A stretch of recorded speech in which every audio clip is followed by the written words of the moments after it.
Every mystery has a voice. Few dare to listen. There are houses in England that keep their secrets rather better than their occupants. Number 11 was one of them. Behind its polished brass knocker, respectable curtains, and carefully arranged rooms lay a dead man, a stolen cigarette case, a troublesome clock, and a story in which almost everyone remembered the same evening differently. When Lord Peter Wimsey arrived, the police already had a convenient suspect, a convincing motive, and a silver cigarette case bearing the wrong man's initials. But Wimsey had a tiresome habit of noticing things other people considered insignificant: a clock that was 4 minutes fast, a window that should have been closed, a bell that could not be trusted, and a cigarette case that seemed to know rather more about the murder than its owner did. Tonight, the question is not simply who killed Sir Adrian Bellamy. It is this: who taught the evidence to lie? So settle in, keep your wits about you, and listen carefully, because at number 11, even the smallest detail may be telling the truth. Section 1. The silver case on the desk. November rain had a peculiarly democratic way of making every house in Belminster look guilty. It blurred windows, blackened chimneys, and turned respectable front gardens into patches of drowned earth. Number 11, however, maintained its dignity.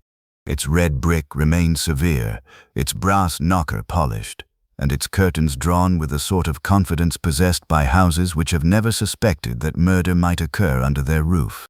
If you are listening from somewhere beyond Belminster, tell us where you are watching from, and, more importantly, what time it is there right now. Put it in the comments. There is something wonderfully appropriate about discussing a murder while consulting a clock. At 10 minutes past 10 on that wet November evening, the dignity of number 11 suffered its first serious assault. Thomas Greaves, the butler, had gone to summon Sir Adrian Bellamy to the drawing room. Sir Adrian had been expected downstairs for nearly a quarter of an hour, and Mrs. Ada Pritchard, the housekeeper, had already expressed the opinion that a man who kept other people waiting was generally preparing some inconvenience for himself. Greaves knocked. There was no answer. He knocked again, more firmly. Still nothing. The study door was locked. When Greaves tried the handle, the silence behind it seemed suddenly louder than the rain. He fetched Mrs. Pritchard. Eleanor Bellamy came from the corridor. Margaret Vale appeared with a sheaf of papers against her chest. Within minutes, Richard Hale was summoned from the front hall, where he had only recently returned. The door was forced. Sir Adrian Bellamy was dead beside his desk. He sat crookedly in the leather chair, one hand hanging toward the carpet, his silver hair disturbed only slightly. There was no theatrical blood, no overturned furniture, no broken ornament to flatter the imagination with the idea of violence. His study looked almost insultingly orderly. The French window stood open by 2 inches. Rain had been falling steadily. Inspector Charles Parker arrived 20 minutes later, accompanied by Lord Peter Wimsey, who entered number 11 carrying a black umbrella and wearing an expression of mild distaste usually reserved for bad architecture. "Belminster," said Wimsey, removing his gloves, "has succeeded in inventing a climate in which even murder requires an overcoat." Parker gave him a look. "You were asleep?" "I was attempting to be. It is an admirable occupation when other people are not dead." Dr. Lionel March was already beside the body. He straightened and shook his head. "Dead sometime," he said. "I shall need to examine him properly before giving anything more exact." "Splendid," said Wimsey. "Precision after tea, uncertainty before it. The English medical tradition survives." Parker ignored this. Sir Adrian was 61, wealthy, no wife. His niece, Eleanor Bellamy, lives here. His secretary is Miss Margaret Vale. The nephew, Richard Hale, has been staying for several days. An agreeable household arrangement? Apparently not. Wimsey glanced toward Richard. The young man stood near the bookcase, pale and rigid, his expression caught between anger and fear. Eleanor Bellamy remained near the door, hands clasped. Margaret Vale had put down her papers. Mrs. Pritchard hovered in the corridor, while Greaves stood beside her with the grave expression of a man whose principal objection to murder was that it had occurred without proper notice. Parker pointed toward the desk. That may be important. Upon the polished blotter lay a silver cigarette case. It was a handsome object, rectangular and slightly worn at the corners. Its lid bore 2 engraved initials, R.H. Richard saw it. His face changed. "I've never seen that here," he said. Parker looked at him. "You recognize it?" "No." The answer came too quickly. Wimsey approached the desk but did not touch the case. He studied it, then the dead man's hand, then the ashtray. A cigarette lay there, half-smoked. "Sir Adrian smoked?" he asked. "Constantly," said Eleanor. "Excellent. A vice with documentary habits." Parker bent toward the body. "The window is open." "Yes." "Could someone have come in that way?" Wimsey looked toward the terrace. Rain whispered against the stone outside. "Someone could have attempted it," he said. He did not say whether anyone had. Dr. March examined the body again. "I cannot yet tell you precisely when he died." "Nor should you," said Wimsey. "A corpse is entitled to keep at least one secret until properly introduced." The mantel clock showed 9:42. Parker noticed it. The clock stopped. Wimsey looked at the dial. "Yes, useful, perhaps." The hall clock, visible through the open study door, showed 10:07. Wimsey's eyes moved between the 2 clocks. He said nothing. Outside, the church bell sounded across Belminster, its notes softened by rain. Mrs. Pritchard crossed herself almost imperceptibly. "Odd," she murmured. "What is?" asked Parker. "The bell." Greaves glanced at her. "Nothing odd about the church bell, madam." "No," said Wimsey mildly. "The odd thing is that everybody appears to know what time it is." Parker turned toward him. "What do you mean?" Wimsey smiled faintly. "My dear Charles, I mean precisely what I said." He took out a cigarette, regarded it, and put it back without lighting it. Then he looked once more at the silver case. The room had been arranged with great care. That much was obvious. Whether it had been arranged by a murderer, by a servant attempting to preserve dignity, or by the dead man himself was another matter. Parker watched him carefully. "You think it matters?" "I think everything matters," said Wimsey. "The difficulty is persuading the important things to distinguish themselves from the decorative ones. Murderers are remarkably fond of decoration. It gives the police something to dust, photograph, and misunderstand." Parker sighed. "You do enjoy this?" "Not in the least. I dislike wasted opportunities very much." For the moment, Wimsey offered no opinion. He merely picked up the silver cigarette case without opening it and remarked that objects were generally less truthful when people had been arranging them. Section 2. The House That Knew Nothing. By 10:30, number 11 had acquired the atmosphere of a household whose furniture had become interested in the behavior of its occupants. The lamps burned steadily, the rain ticked against the windows, and somewhere in the kitchen a tap dripped with the persistence of an unimaginative witness. Inspector Charles Parker began with the servants. Mrs. Ada Pritchard was first. She sat upright on the edge of a chair, hands folded over her black apron, looking less like a housekeeper than a magistrate reluctantly attending a domestic disturbance. "You found Sir Adrian earlier this evening?" Parker asked. "No, sir. Mr. Greaves did. And before that, I was in the kitchen." "Doing what?" "Seeing to the dinner things." Lord Peter Wimsey stood beside the fireplace, examining a portrait of Sir Adrian as though the deceased might have left his confession painted upon the canvas. "What time did you last see him alive?" Parker asked. Mrs. Pritchard considered. "About 9:30, perhaps." "Perhaps. He was smoking in the study." Wimsey turned from the portrait. "Was he seated?" "Yes." "Reading?" "I believe so." "Talking to anyone?" "No." "Thank you." Parker frowned slightly. "You have no questions?" "My dear Parker, you have asked all the useful ones." Mrs. Pritchard looked relieved. Wimsey added, "I merely wished to know whether Sir Adrian was a man who preferred his cigarettes before or after his temper." She stared at him.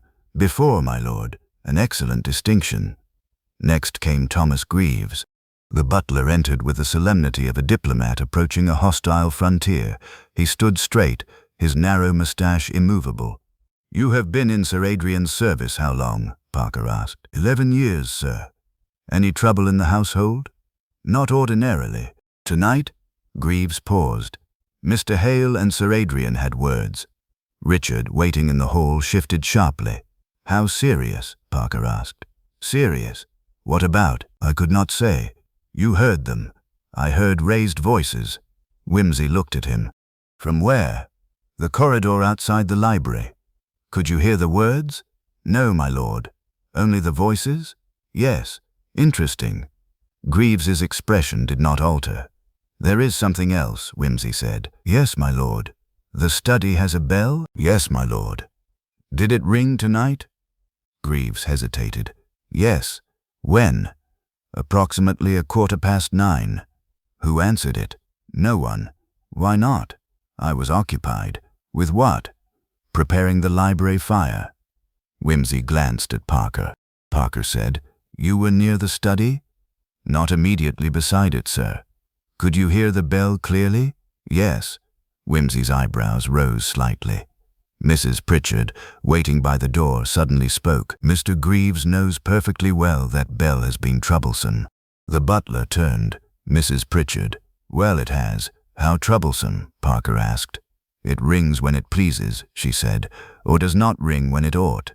Greaves looked offended. "It has not been reliable for some weeks." Parker stared at him. "And this was not mentioned earlier?" "I did not consider it relevant." Wimsey smiled. "Most things become relevant after someone has died." Margaret Vale was questioned next. She entered, carrying no papers now. Her face was pale but composed. "You were Sir Adrian's secretary?" "Yes."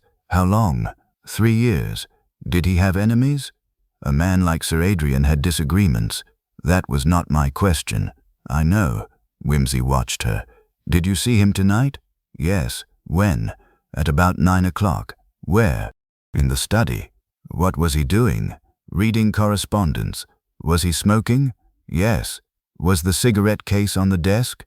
Margaret hesitated. "I believe so." "You believe?" "I did not notice it particularly." Wimsey's gaze rested on her for a moment, but he said nothing. Parker continued. "Did you hear the study bell?" "Yes." "When?" "I cannot be certain." "Earlier you said approximately 9:15.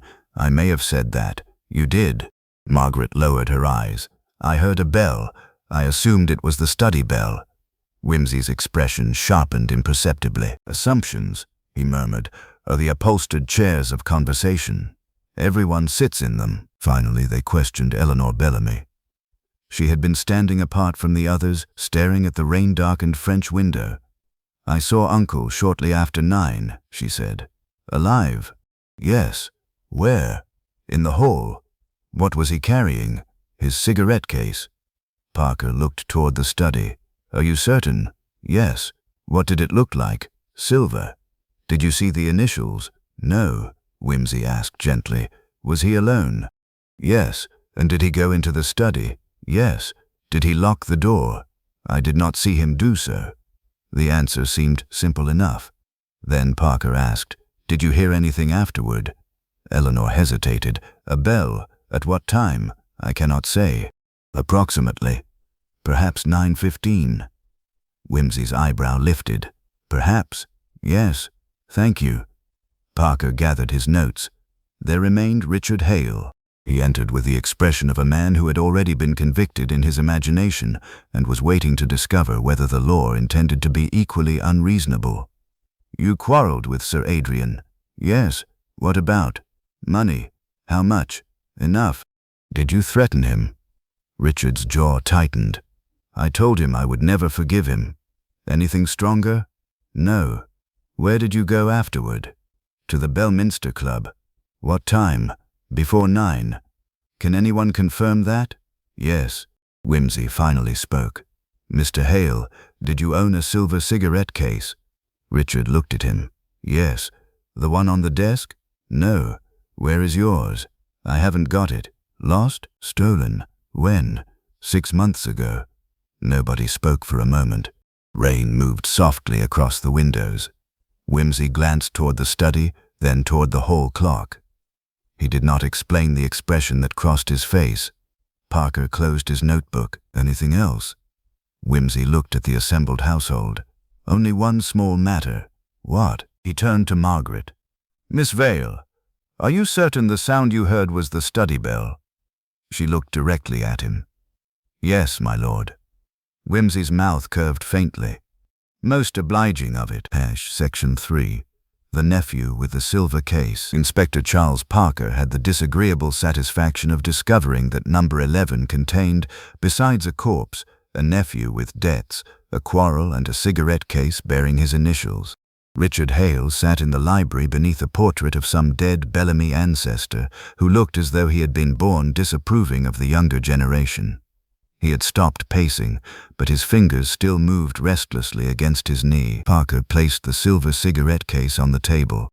"You say you owned one like this?" Richard nodded. "Not like it. That was mine." Wimsey, seated in an armchair, lifted his eyes from a book he had not apparently been reading. "Was?" "Yes. When did you lose it?" 6 months ago. "Stolen?" "I told you." "Indeed.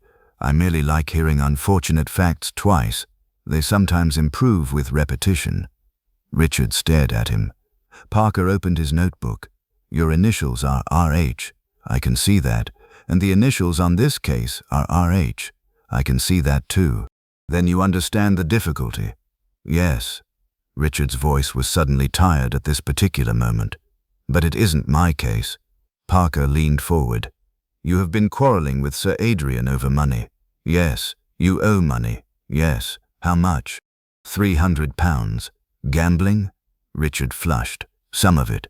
"Your uncle refused to help?" "He refused to help unless I signed away my claim to part of the estate." "And you refused?" "Yes." "Why?" "Because it was mine." Wimsey closed the book. "Ah, the ancient English passion for inheritance. It has survived several wars, 2 revolutions, and a remarkable number of cousins." Richard gave him a hostile glance.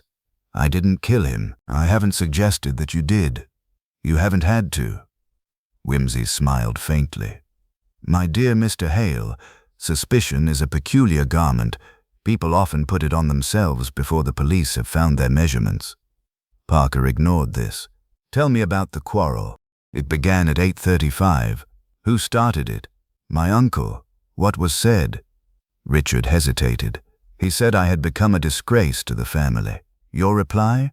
"I told him he had spent years treating people like servants." "Anything about his death?" "No." "Any threat?" "I said I would never forgive him." "Nothing else?" Richard looked at the table. "I said that one day he would regret making an enemy of me." Parker wrote this down. Wimsey's eyebrows rose. "That is unfortunate phrasing. It was anger.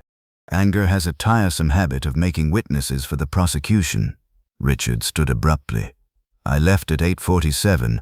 I walked straight to the club. I played cards. I spoke to 3 men. Ask them." "We shall." Parker paused. "You were seen leaving the house?" "Yes." "By whom?" "Greaves. Anyone else?" "I don't know." "You returned later?" "Yes." "When?" "About 10. "Why?" Richard looked toward the ceiling. "Because I had nowhere else to sleep," Wimsey murmured. A touching return to the scene of the argument. Richard turned on him. "Would you stop making jokes?" "My dear fellow, if I stopped making jokes every time someone requested it, I should have become a much more miserable man." Parker rose. "There is still the cigarette case." Richard stared at it. "I told you, mine was stolen. Did anyone know that?" Richard frowned. "My uncle knew. Who else?" "I don't remember." Wimsey looked at him sharply. "You carried it regularly?" "Yes." "Where?" "In my waistcoat pocket." "Until it disappeared?" "Yes." "Where did you last use it?" "At the club. 6 months ago?" "Perhaps." "Do you remember when you discovered it missing?" "The next morning." "Did you report the theft?" "No." "Why not?" Richard shrugged. "It was a cigarette case, not the crown jewels." "Quite." Wimsey looked again at the initials. There was nothing mysterious in them. That was precisely what made them interesting. Parker moved to the window. "The case gives us a direct connection between you and the dead man." "No," Richard said. "Someone put it there. That is what we must establish." Eleanor Bellamy entered quietly. She had changed neither her dress nor her expression since the discovery of her uncle. "May I speak to Richard?" Parker nodded. Eleanor looked at the cigarette case. "I have seen that before." Richard stared at her. "Where?" "On you. I told them it was mine." "Not recently." "When?" "Months ago." Richard's face tightened. "That proves nothing." "No," said Wimsey. "It proves only that memory occasionally manages to arrive before evidence." Parker turned to Eleanor. "Did Sir Adrian know about the stolen case?" "Yes." "How do you know?" "He mentioned it once." "When?" "Some months ago." "Why?" "He was angry that Richard had lost it." Richard laughed bitterly. "Of course he was." Parker closed his notebook. "There is another matter." He produced a folded document. "Sir Adrian changed his will 3 weeks ago." Richard went still.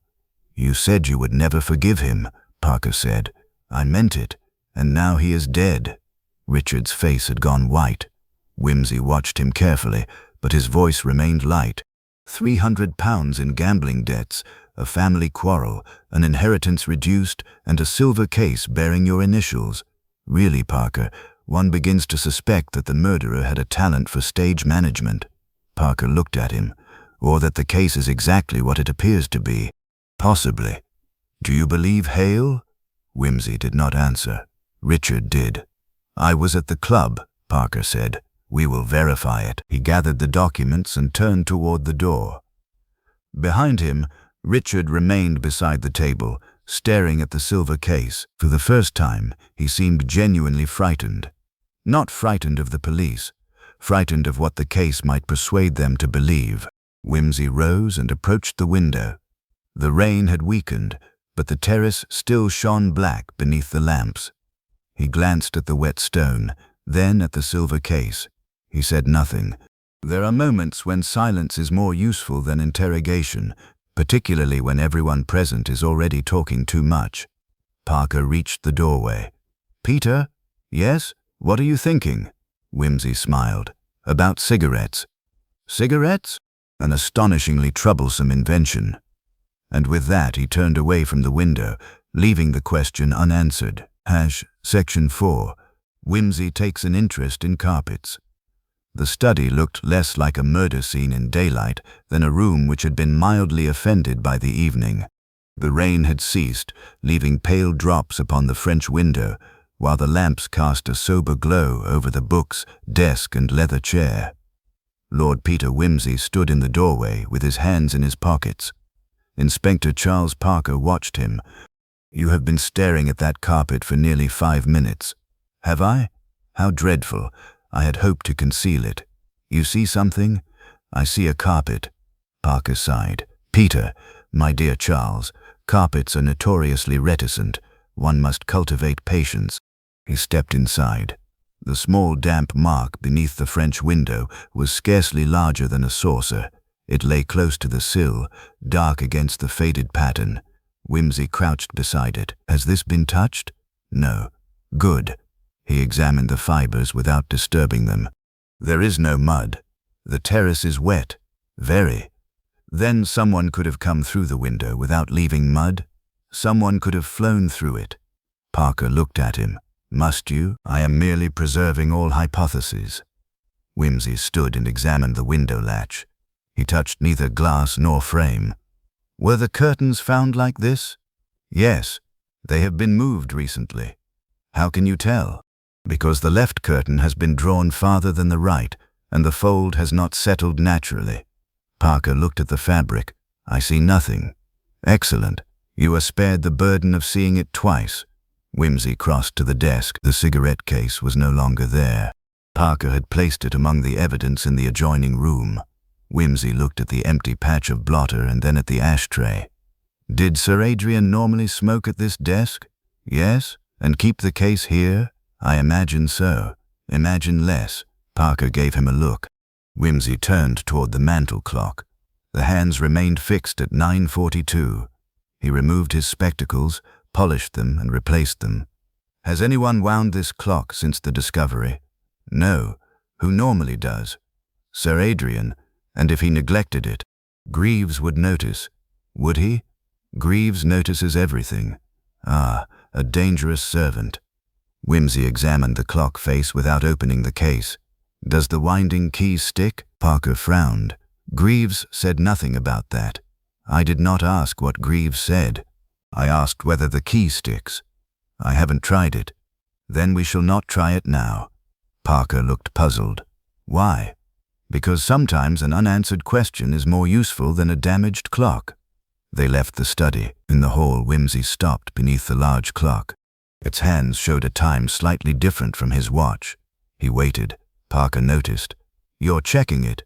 I am admiring it. It gains time. How much? About 4 minutes a day. Does everyone know that? Greaves does. Who else? I don't know. Wimsey nodded. Useful. They found Greaves in the service passage. Mr. Greaves, said Wimsey, when do you wind the hall clock? Every morning, my lord. Precisely when? After breakfast. Usually about 8. And before locking the house at night, do you check it? Yes, my lord. Why? It is my habit, an excellent one. Habits are terribly reliable witnesses. Greaves looked uncertain whether he had been complimented. Does the clock gain 4 minutes daily? Yes. Do you correct it? Every few days. When did you last correct it? Yesterday morning. Wimsey's eyes flickered toward Parker. Thank you. That is all? For the moment. Mrs. Pritchard appeared from the corridor. My lord? Mrs. Pritchard, who usually attends to the study. I do. Did you notice anything unusual about the carpet? She looked toward the room. No. The window? It was open. Was that unusual? Sir Adrian liked fresh air. Even in November, he liked what he liked. Wimsey smiled. An admirable philosophy, though occasionally expensive. She waited. Did you notice the curtains? No. Did anyone move them? Not that I saw. Thank you. He walked back toward the study. Parker followed. You ask about curtains, carpets, clocks, and servants' habits. Yes, you call them useful. Do I? You just did. How reckless of me. Parker stopped. Peter, are you looking for something? Wimsey turned. I am always looking for something. What? A reason for people to be so certain? Parker frowned. Wimsey's gaze moved once more toward the study door. The room beyond seemed perfectly ordinary. Books in their places, papers squared upon the desk, chair drawn neatly beneath the lamp. Nothing announced itself. Nothing demanded attention, and yet the smallest disturbances were beginning to accumulate. Wimsey returned his hands to his pockets. Come along, he said. Where? Nowhere in particular. That is not an answer. It is an excellent answer. It leaves everywhere available. They had reached the staircase when Wimsey paused. Charles? Yes? Do not let anyone touch the hall clock. Why? Wimsey smiled. Because I should hate to lose such a beautifully useless witness. Wimsey paused outside the pantry and glanced at the row of household bells mounted beside the door. He did not touch them. Do the servants answer these immediately? Whenever possible, said Greaves, and if one rings while dinner is being served. The nearest servant attends, even if the bell is uncertain. Greaves hesitated. Sir Adrian's study bell has been troublesome. Yes, so I understand. You wished to know that earlier. I wished to know whether the household treated it as troublesome or merely as inconvenient. Greaves considered this distinction carefully. Inconvenient, my lord. Quite. Wimsey looked at the bells again, then walked on. Parker followed in silence. At the foot of the staircase, Wimsey glanced back toward it. People are remarkably fond of clocks, he said. They imagine that because a clock has hands, it must know where it has been. Parker said nothing. Wimsey smiled and continued upstairs. Section 5, the hour that would not behave. By 11 o'clock, Inspector Charles Parker had acquired 3 different versions of the evening and disliked all of them. The first came from the servants. Sir Adrian had been alive in the study shortly after 9, and the study bell had sounded at approximately 1/4 past. The second came from the clocks. The study clock stopped at 9:42, while the hall clock showed 10:07 when the body was discovered. The third came from Dr. Lionel March, who was standing in the library with his spectacles low upon his nose and the expression of a man being asked to make a clock out of soup. I can narrow the time of death, he said, but not to the minute. How narrow? Parker asked. Somewhere between 9 and 9:45. Parker looked disappointed. Wimsey, sitting on the arm of a chair, looked pleased. Excellent, excellent, Parker repeated. 45 minutes is positively luxurious. One can do things in 45 minutes. Dr. March frowned. I am not certain I understand you. Neither am I, Doctor. It is one of my more consistent virtues. March returned to his notes. There is no sign that the body was moved after death, at least none I can establish. The temperature, condition of the body, and other physical indications put us within that interval. Parker looked toward the study, but the clock stopped at 9:42. Yes, so he might have died then. He might. And the bell was heard at 9:15. Yes, then he might have been alive at 9:15. Dr. March lifted one shoulder. Possibly. Wimsey's eyebrows rose. Doctors are magnificent creatures. They can place a man within 45 minutes and still refuse to tell us which side of a chair he occupied. March ignored him. Parker opened his notebook.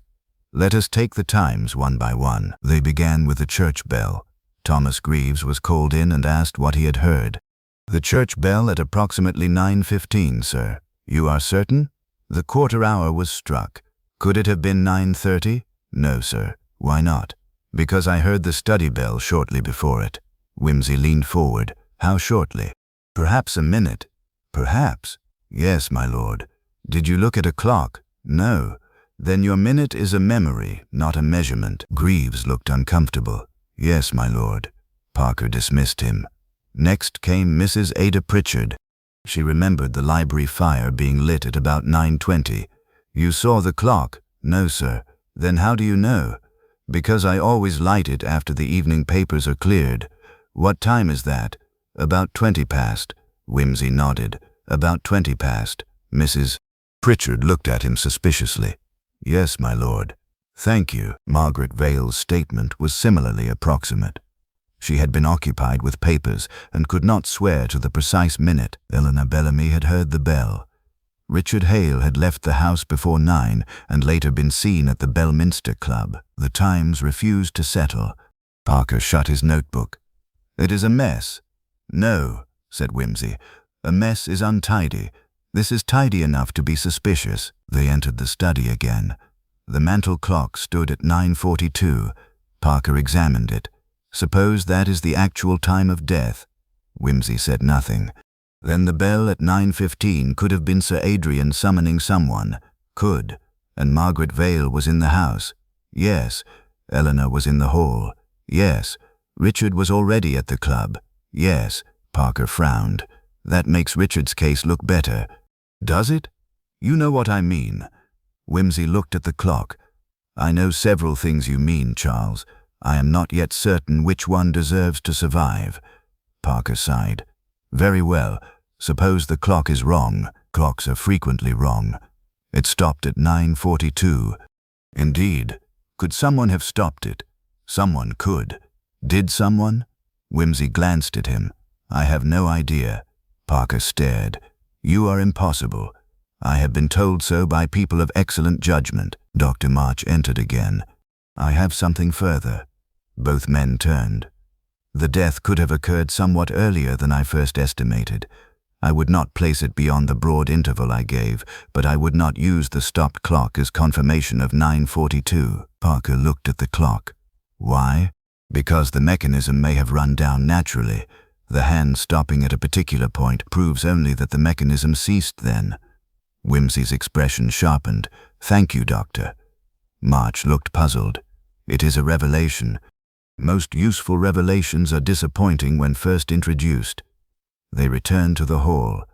The clock showed 10:07. Wimsey took out his pocket watch. 4 minutes fast, Parker said. Yes, so the discovery was actually around 10:03, approximately. And the study clock stopped at 9:42. Yes, that leaves 21 minutes, approximately. Enough time for what? Wimsey looked toward the staircase. Almost anything. Parker waited. Wimsey did not continue. Instead, he walked to the front door and stood looking through the glass at the wet pavement. Richard Hale left at 8:47. Parker said behind him. Yes. He was at the club before 9. Yes. He therefore could not have remained here until 9:42. Wimsey turned. I should hope not. His club steward might object to supernatural absenteeism. Parker smiled despite himself. Then his expression became serious. There is still the bell. Yes, it places someone in the study at 9:15. Wimsey's face gave away nothing. Does it? You heard the testimony. I heard a bell. Parker stared at him. That's all? For the moment. He walked back toward the study and paused at the threshold. Behind him, the hall clock continued ticking, 4 minutes ahead of the truth. Inside, the study clock remained fixed at 9:42. Between them lay the house, the body, and 21 uncertain minutes. Wimsey looked from one clock to the other. There are holes in every respectable story, he said. The question is who has been doing the digging. Section 6, the man behind the name. Morning brought no improvement to number 11. The rain had stopped, but the house remained grey and watchful, as though daylight had merely removed one disguise and left the others untouched. Lord Peter Wimsey breakfasted in the library while Inspector Charles Parker examined a thin file of papers. You have found something, said Wimsey. I have found an inconsistency. Splendid. They are more reliable.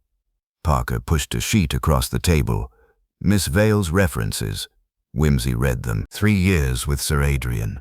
Before that, 6 months with a publishing firm in London. Yes, nothing remarkable, except that the firm has no record of her under the name Margaret Vale. Wimsey looked up. Ah, I telephoned them, and they remember a Margaret Vane. The name remained between them. Same woman, same description, same approximate dates, same handwriting, according to the firm's former manager. Wimsey folded the paper. Why did she change her name? That is what I intend to ask her. Margaret Vale entered a few minutes later. She had changed into a dark morning dress. Her composure was perfect, but there were shadows beneath her eyes. Parker indicated the chair. Miss Vale, did you work for the publishing firm of Hatherley and Company? Yes. Under the name Margaret Vane? A pause. Yes. Why did you leave? I wished to make a new beginning. Why? That is personal. Parker's voice hardened. We are investigating a murder. I know. Wimsey remained silent. Margaret looked at him. You already knew? No. Then why are you not surprised? My dear Miss Vale, surprise is a luxury one learns to economize upon. Parker placed another document on the table. This letter was found among Sir Adrian's private correspondence. Margaret looked at it. Her face changed. Only slightly, but enough. Parker noticed. Do you recognize the initials MV? Yes. Are they yours? Yes. What did Sir Adrian know about your former identity? Everything. Then why did he permit you to remain his secretary under another name? Margaret looked toward the window. I don't know. Parker waited. She said quietly. Perhaps because he enjoyed possessing information other people did not have. Wimsey's eyes lifted. That sounds rather like him. Parker opened the letter. It appears Sir Adrian had been corresponding with you before you came here. Yes. How long? Several years. About what? Business at first. And afterward? Margaret said nothing. Parker produced a photograph. It had been found in a locked drawer among Sir Adrian's papers. It showed a younger Sir Adrian standing beside a woman. The woman's face had been torn away. Eleanor Bellamy had told Parker that morning that the woman was Margaret. Margaret looked at the photograph. I knew he kept it. You are the woman? Yes. Parker leaned back. You were engaged to Sir Adrian? Once. When? Long ago. Why did you end it? Margaret's fingers tightened around one another. He was not the man I believed him to be. That is not an explanation. It is the only one I can give. Wimsey regarded the photograph. The torn edge was old. You kept no copy? No. Why? Because some memories are better without portraits. Parker studied her. Did Sir Adrian intend to reveal your identity? Margaret looked at him. I cannot answer that. Why not? Because I do not know what he intended. Wimsey said nothing. Parker gathered the papers. You understand that this gives you a connection with Sir Adrian that you have not previously disclosed? Yes. And a reason for concealing your identity? Yes. Does it give you a reason to kill him?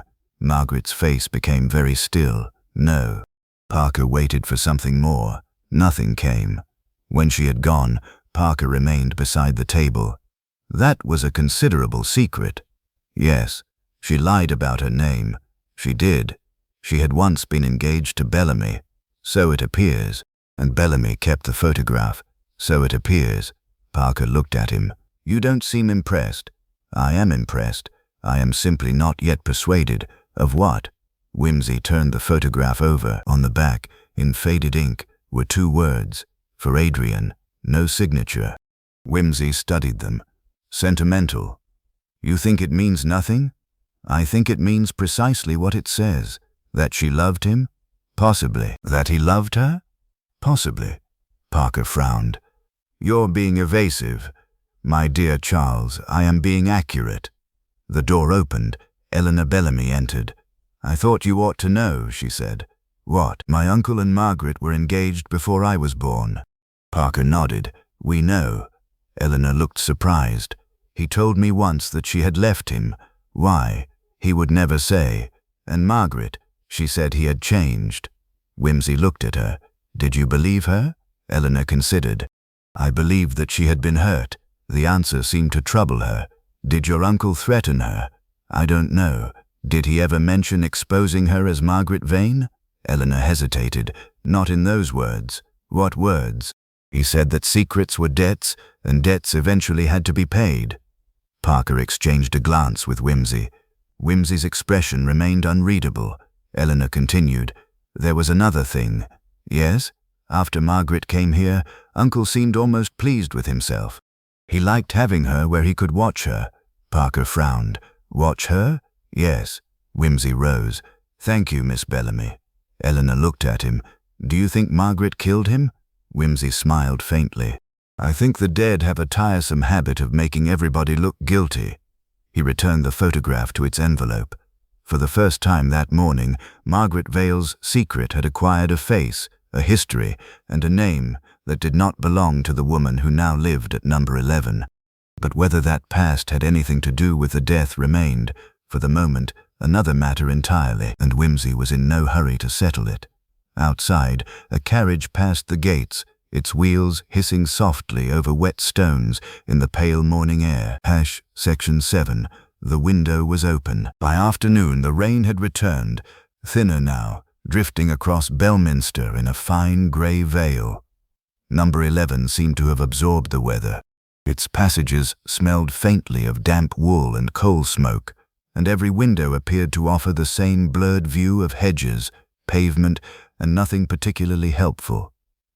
Lord Peter Wimsey stood before the French window in Sir Adrian's study while Inspector Charles Parker watched from the desk. It still looks like an entrance, Parker said. It looks like a window.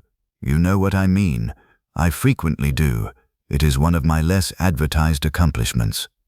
Parker folded his arms. The police surgeon says there is nothing useful in the damp patch. Nothing useful to him, perhaps. Wimsey crouched. The mark beneath the sill was still visible. It had dried at the edges, leaving a darker crescent where water had touched the carpet. Look at the size. I have. Then look again. Parker did. It is small. Precisely. Someone could have stepped through carefully. Could they? Parker glanced at the terrace. The French window opened outward onto a narrow stone landing. Beyond it, the garden sloped toward an iron gate. The stones were still wet. If an intruder came this way, Parker said, he could have wiped his shoes. With what? Parker shrugged. Handkerchief. While balancing on a wet sill, carrying no mud into the room, and leaving no mark on the carpet. He might have been careful.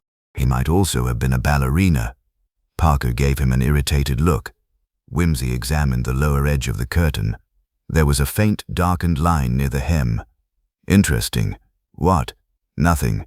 Peter, nothing you can use. He rose and moved the curtain aside. The left curtain had been drawn farther across than the right. The folds were uneven. as though someone had pulled it hurriedly and then attempted to make the arrangement appear natural. Parker looked. "You noticed that yesterday?" "Yes. And now?" "Now I notice it again. Why?" Wimsey smiled. "My dear Charles, repetition is one of the few things in detective work which does not necessarily indicate incompetence." He walked to the desk. "Where was the cigarette case when the body was found?" "Here." "Exactly here?" "Yes." "Who first entered the room?" "Greaves, then Mrs. Pritchard, and the others." "Before anyone touched the case?" "Yes." Wimsey looked toward the empty blotter. "Good," Parker said. "You are becoming cryptic." "I have always been cryptic. You have simply become accustomed to me." A movement appeared in the doorway. Margaret Vale stood there. "I was told you wished to see me." "I wish to ask you one question." She entered. "What question?" Wimsey pointed toward the window. "Did you open this?" "No." "Did you see it open when you entered the study that evening?" Margaret hesitated. "I don't remember." "You remembered yesterday." "I remembered the window being closed." Parker turned. "Closed?" "Yes." "When?" "When I brought Sir Adrian his papers." "At 9?" "Yes." Wimsey said nothing. Margaret looked from one man to the other. "I may be mistaken." "Of course," said Wimsey. She frowned. "You don't believe me." "My dear Miss Vale, belief is an expensive commodity. I prefer facts." She looked again at the window. "I remember something else." Parker waited. "The curtain was not like that." "Like what?" "Drawn across." "How was it?" "Open." Wimsey's expression changed almost imperceptibly. "Open how?" "Both curtains were apart." "Thank you." Margaret left. Parker watched the door close. "That contradicts what she said yesterday." "Yes." "Why?" Wimsey looked at the curtain. "I am not yet prepared to answer that." Parker sighed.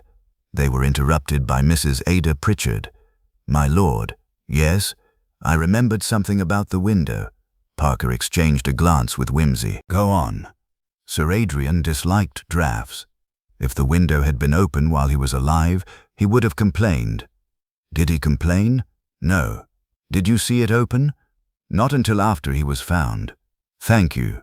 She hesitated. "There was something else." Wimsey waited. "When I entered the study, the cigarette case was on the desk." "Yes, but there was a little silver dust near the drawer." Parker straightened. "Silver dust?" "Not dust exactly. A little shining smear." "Where?" "Beside the drawer handle." "Did you touch it?" "No." Wimsey walked to the desk and examined the handle. A tiny dull fleck remained in the woodwork. "He did not touch it," Parker said. "What could that be?" Wimsey looked at him. "Something silver." "Thank you." "My pleasure." Thomas Greaves appeared behind Mrs. Pritchard. "My lord, I believe I can clarify something." "Yes?" "When I closed the study door earlier that evening, before the discovery, the window was shut." "When was that?" "I did not enter the study after Sir Adrian went in." "Then how did you see the window?" "From the corridor. The curtains were open." Wimsey looked at him. "And later?" "When we found him, the window was ajar and the curtains drawn." Parker slowly nodded. Wimsey remained silent. The evidence was small: a damp patch, an altered curtain, a contradictory recollection, a trace of silver. Nothing extraordinary, nothing supernatural, nothing, taken alone, could convict anybody. Yet the room no longer looked as it had the night before. Margaret's statement had shifted. The window had acquired a history, and the silver case had left behind a second, almost invisible trace. For the first time, Parker noticed that Wimsey was no longer amused. He was attentive in the particular fashion that made silence seem suddenly rather dangerous to everyone present. Wimsey turned toward the door. "Come along, Charles." "Where?" "To the drawing room." "Why?" "I should like to hear Miss Vale's story once more." Parker followed him. Behind them, the French window remained slightly open. Outside, rain began tapping softly against the terrace stones. Margaret suddenly remembers something. "The cigarette case was not on the desk when I brought Sir Adrian his papers." Nobody answers. Wimsey's expression changes almost imperceptibly. Section 8. The room rehearsed. The drawing room had been rearranged for the evening, though nobody had admitted doing it. Chairs stood in a semicircle before the fireplace, and the lamps had been turned low enough to make everyone look slightly more innocent than was deserved. Lord Peter Wimsey stood beside the mantel. Inspector Charles Parker sat opposite him with a notebook on his knee. Eleanor Bellamy occupied the nearest chair. Richard Hale remained by the window. Margaret Vale sat alone, her hands folded tightly. Mrs. Ada Pritchard and Thomas Greaves stood near the door, while Dr. Lionel March had been persuaded to return from his surgery. "What exactly are we doing?" Richard asked. "Rehearsing," said Wimsey. "For what?" "For the evening." Richard looked at Parker. Parker said, "Do as he asks." "Splendid," said Wimsey. "The British police force has now reached the stage at which it recommends theatrical exercises." He moved a chair into the center of the room. "This," he said, "is the study desk." Richard stared at him. "That is a chair." "Precisely. We are already improving matters." He placed another chair several feet away. "This is Sir Adrian." Nobody smiled. Wimsey looked at Dr. March. "You will represent the corpse." "Really?" "Only symbolically, Doctor. I should not wish to compromise your professional dignity." March sat. Wimsey turned to Greaves. "Show us what you did after 9. Greaves looked uncomfortable. "I was preparing the library fire." "Do it." The butler crossed to the fireplace and mimed arranging coal. "At approximately 9:20, he said. "Approximately," repeated Wimsey. "Yes, my lord." "Good." He turned to Mrs. Pritchard. "You were where?" "In the kitchen." "At approximately the same time?" "Yes." "Remain there." She frowned. "I cannot very well remain in the kitchen and stand here." "Exactly." Parker looked up. Wimsey smiled. "People speak of time as though it were a corridor. It is not. It is a collection of rooms, and most people leave doors open between them." He turned to Margaret. "Now, Miss Vale, you brought Sir Adrian papers." "Yes." "At approximately 9. "Yes." "Walk from here to the imaginary study." She did so. "Now stop." She stopped. "Where was the cigarette case?" "On the desk." "Are you certain?" "I thought so." Wimsey nodded. He said nothing more. Instead, he asked Eleanor to stand in the hall. "Tell us when you saw Sir Adrian." "Shortly after 9. "Did you see the case?" "No." "Did you hear a bell?" "Yes." "From where?" "The study." Wimsey looked at Parker. "No comment." "Not yet." "Very sensible." He walked toward the door and closed it. The thick wood swallowed the voices behind it. Wimsey opened it again. "Thomas, stand in the corridor." Greaves obeyed. "Now, Margaret, say something from the chair." Margaret spoke. "What did you say?" "I said nothing important." "That is unfortunate. We are surrounded by people who specialize in it." He repeated the exercise with the door closed. This time Parker heard nothing. "The door muffles ordinary conversation," he said. "Yes." "And yet Greaves heard raised voices during Richard's quarrel." "From the corridor." "Yes." "Then voices carry differently according to where one is standing." Parker nodded. Wimsey did not elaborate. He moved toward the hall. "Now the clocks." Greaves stood beneath the hall clock. "What did it read when you checked it?" "Approximately 10:31. Parker frowned. 10:31, after correcting for its usual 4-minute gain, said Wimsey. The real time was approximately 27 past. That is not how the clock was recorded. No. Wimsey looked at the clock, which is why we shall not trust memory merely because it wears a uniform. He turned to Richard. You left at 8:47. Yes. Then you reached the club before 9. Yes.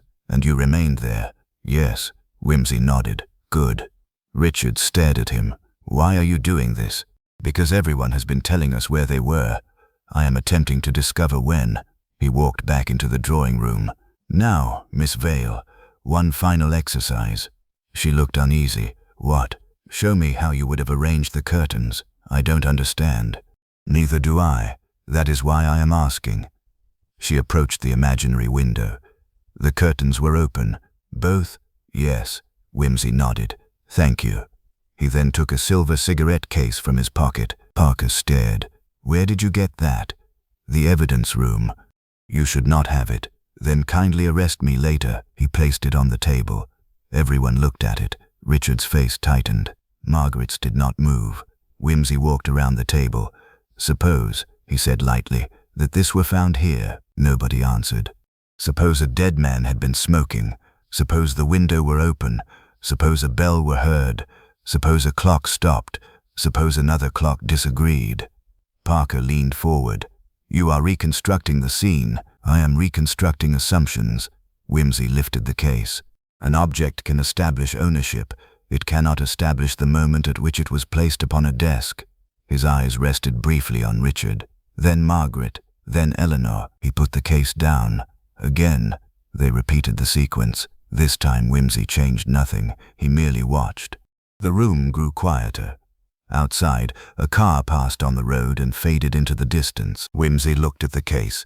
"Now," he said, "let us put the evening back together." Parker glanced at the others. "Do you know what you are looking for?" "No," said Wimsey. It was the first direct answer he had given all evening. Parker studied him. "Then what do you know?" Wimsey's smile returned. "I know that everyone remembers the evening rather too neatly." Margaret looked down. Richard shifted his weight. Eleanor watched Wimsey carefully. Mrs. Pritchard crossed her arms. Greaves remained perfectly still. Dr. March cleared his throat. "I confess I find the exercise unscientific." "My dear doctor," said Wimsey, "science has survived worse things than a drawing room." He returned the cigarette case to his pocket. The rehearsal was over, but nobody seemed to know what had been rehearsed that night. "Now, let us put the evening back together." Section 9. The Unmasking, the False Hour. The drawing room had become very quiet. The fire had burned low, and the rain made a faint tapping upon the windows. Lord Peter Wimsey stood beside the mantel, one hand resting lightly upon it, while Inspector Charles Parker watched him with the expression of a man who had waited patiently for an answer and had finally decided to collect it. "Very well," said Wimsey. "Let us stop rehearsing and begin remembering." Margaret Vale looked up. Wimsey turned to the others. "Sir Adrian Bellamy did not die at 9:42. He died at approximately 8:57. Parker said nothing. Wimsey continued. "The study clock did stop at 9:42. That fact is perfectly genuine. It is simply not a record of the murder. Its mechanism was interfered with so that it eventually ran down and stopped at that hour. A stopped clock tells us when it stopped, not why." He crossed to the table. "The whole clock was equally truthful and equally unhelpful. It gained 4 minutes a day. When it showed 10:07 at the discovery, the actual time was approximately 10:03. It supplied an appearance of precision where none existed." Richard Hale stared at him. "But the bell—" "Ah, yes, the bell." Wimsey smiled faintly. "The study bell was defective. Mrs. Pritchard knew it. Greaves knew it. It could ring without providing reliable evidence that Sir Adrian had pulled it. At approximately 9:15, Margaret Vale caused the bell to sound. The household naturally assumed that Sir Adrian was alive and summoning somebody. Margaret remained motionless. The church bell followed.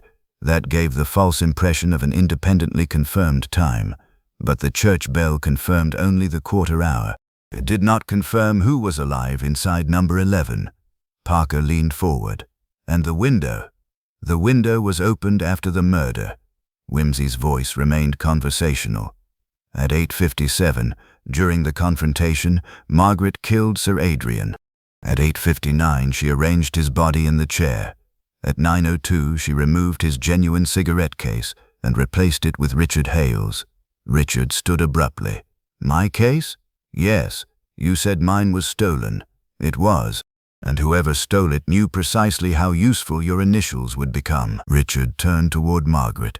She did not look at him. Wimsey continued. "At 9:06, Margaret lit a cigarette in the study. The half-smoked cigarette was not a clock. It was merely another object capable of being misunderstood." He paused. "At 9:08, she opened the French window slightly. That explains the damp patch. It does not explain an intruder, because there was no intruder. There were no footprints because nobody entered from the terrace. The curtain was then rearranged to suggest that somebody had come through the window." Parker nodded slowly. And the silver mark. The cigarette case had been handled and moved. A little silver residue remained beside the drawer. Mrs. Pritchard noticed it without understanding it. He looked at Margaret. Then came the clocks. Then the bell. Then the household memories. Eleanor whispered. But why? Wimsey's expression softened. Because Margaret Vale was not merely Margaret Vale. He turned toward the photograph on the table. She had once been Margaret Vane. She had been engaged to Sir Adrian. He knew her history. More importantly, he knew that she had spent years rebuilding her life under another name. Margaret closed her eyes. Sir Adrian intended to expose her. Wimsey nodded.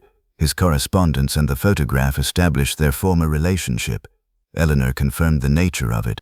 The threat was not invented by us. It existed before the murder, Parker said quietly. So she killed him to protect herself, not merely herself, her life, her reputation, her carefully constructed identity. Sir Adrian possessed the power to destroy all three. Margaret finally spoke. He would have ruined me. Wimsey looked at her. Yes, her voice trembled. You cannot prove that he meant to. No, said Wimsey, but I can prove what you did afterward. He turned back to Parker. Consider the sequence. Richard quarrels with Sir Adrian at 8:35 and leaves at 8:47. His motive is genuine. His anger is genuine. His club alibi is genuine. That is precisely why he was useful. Richard stared at him. The cigarette case made him appear guilty. Exactly. Parker nodded. And the false time made his absence seem less relevant. Precisely. If Sir Adrian appeared alive at 9:15 and dead at 9:42, Richard was safely elsewhere, yet suspicion would still cling to him because the physical evidence pointed in his direction. Wimsey looked at the silver case. The beauty of the deception was its simplicity. Margaret did not falsify every fact. She arranged true facts in a false order. Silence followed.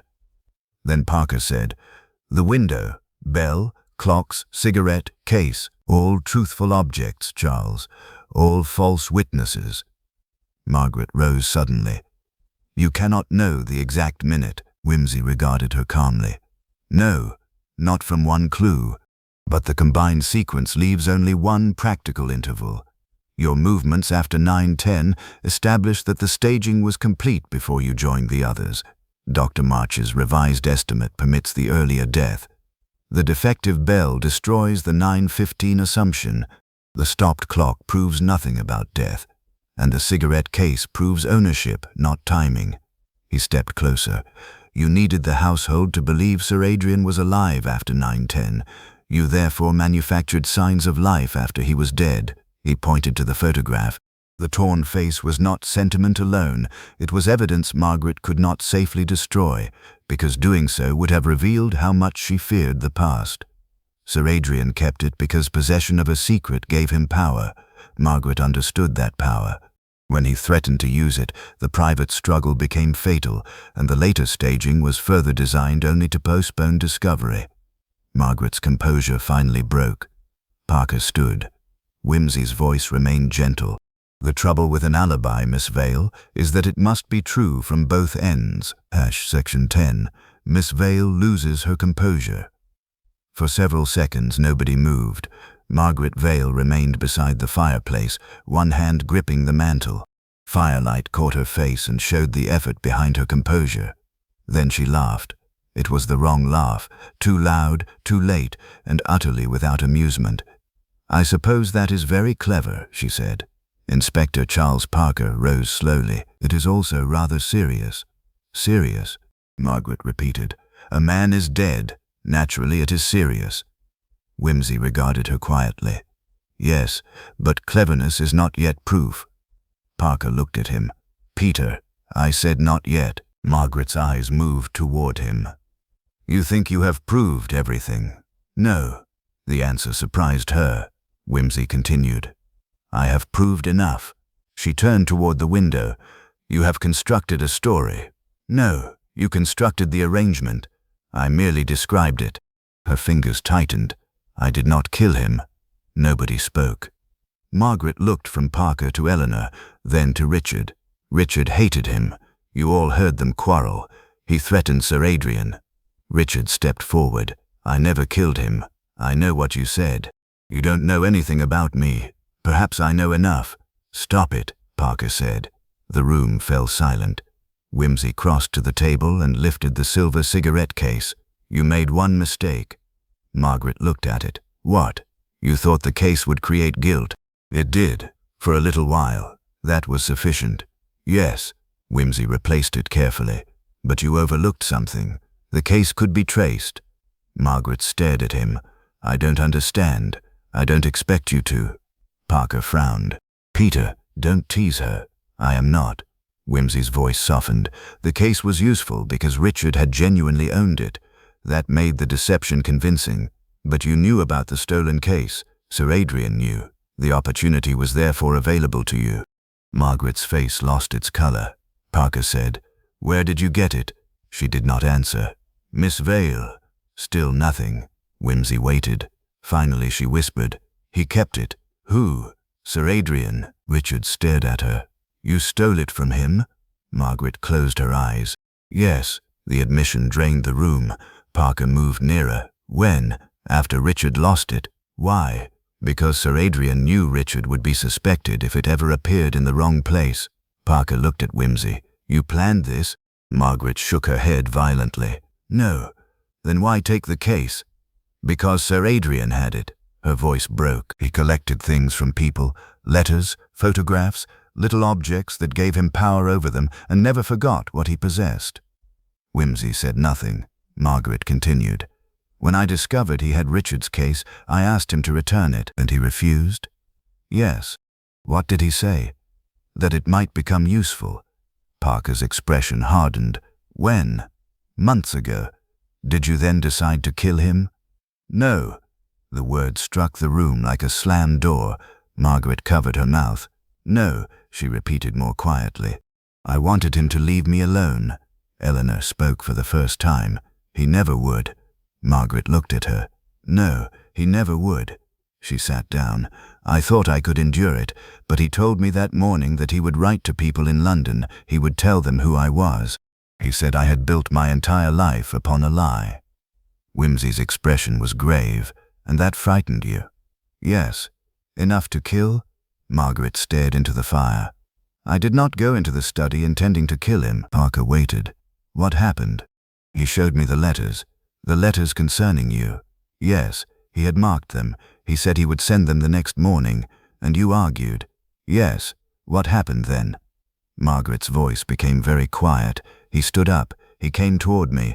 I thought he meant to strike me. Did he? No. She swallowed. He only laughed. Wimsey's eyes lowered. And then, I pushed him. Nobody moved. He stumbled. I caught him, but he fell against the desk. Her hands trembled. I knew immediately. Parker asked, What did you do? I stood there. For how long? I don't know. Then you began staging the room. Yes. Margaret looked at the cigarette case. I thought of Richard. Why? Because Sir Adrian had spent years teaching me that people believed what suited them. Richard had the quarrel, he had the debts, he had the case. I only needed to make the time agree, Wimsey said quietly. And so you did? Yes. She began to cry, but without drama. I opened the window, I moved the curtains, I arranged the cigarette, I made the bell ring, I interfered with the clock. Then I returned to the others. Parker asked, Why not confess immediately? Margaret gave a broken smile. Would you have believed me if I said it was an accident? Parker did not answer. Neither would I, she said. Richard looked away. Eleanor remained still. Wimsey approached Margaret. You could have saved yourself years of fear by telling the truth before Sir Adrian died. She looked up. He would have destroyed me. Perhaps. And now, Wimsey glanced toward Parker. Now the truth has merely arrived late. Parker stepped forward. Margaret Vale, I am arresting you on suspicion of the murder of Sir Adrian Bellamy. She did not resist. As Parker took her arm, she looked once more at the silver cigarette case. It was such a small thing, she whispered. Wimsey nodded. Most catastrophes are. She was led from the room. Richard remained by the window, staring into the dark garden. Eleanor sat beside the dying fire. Parker closed the door behind Margaret. For a moment, nobody spoke. Then Wimsey picked up his gloves. "Come, Charles." Parker looked at him. "That is all? For tonight? And tomorrow?" "Tomorrow," said Wimsey, "the clocks may resume their respectable disagreements." He slipped on his gloves. The house had become quiet again, but it was no longer the silence of uncertainty. It is the silence that follows a confession. Section 11, a cigarette for the road. Morning came to number 11 with the offensive brightness of a world that had not been consulted about the night's events. The rain had passed, leaving the garden washed and shining beneath a pale November sky.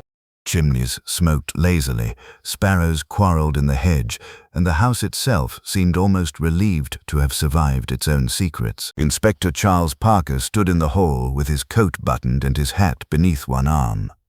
Margaret Vale had been taken away before breakfast. The remaining household had dispersed into rooms where people could look solemn without having to look at one another. Richard Hale stood beside the front door. "I suppose I ought to thank you," he said. Lord Peter Wimsey adjusted his gloves. "For what?" "For keeping me out of prison."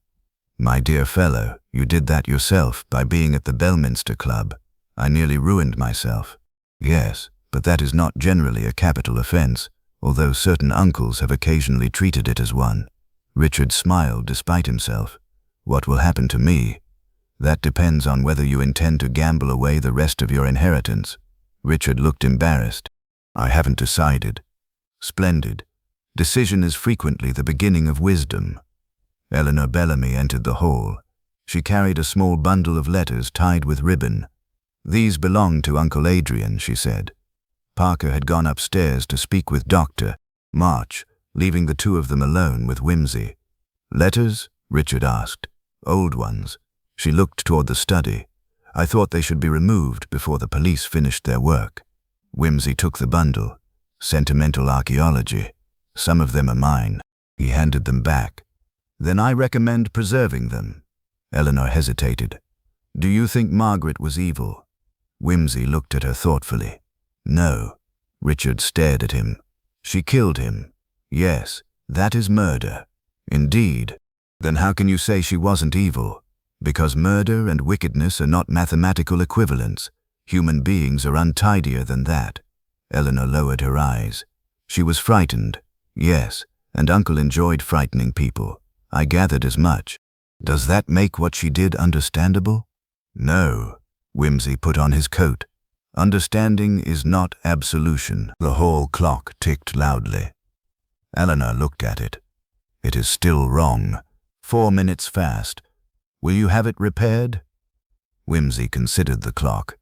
"I rather hope they do." Richard laughed. "You've spent 2 days complaining about clocks." "Not complaining, admiring their moral flexibility." Parker came downstairs. "Dr. March has finished." "And?" "He agrees with the earlier time." "Good." Parker looked toward the study. "The police are nearly done. Then our work here is finished." Parker glanced at Wimsey. "You were right about the bell. I was fortunate. You were right about the window. Also fortunate. The cigarette case.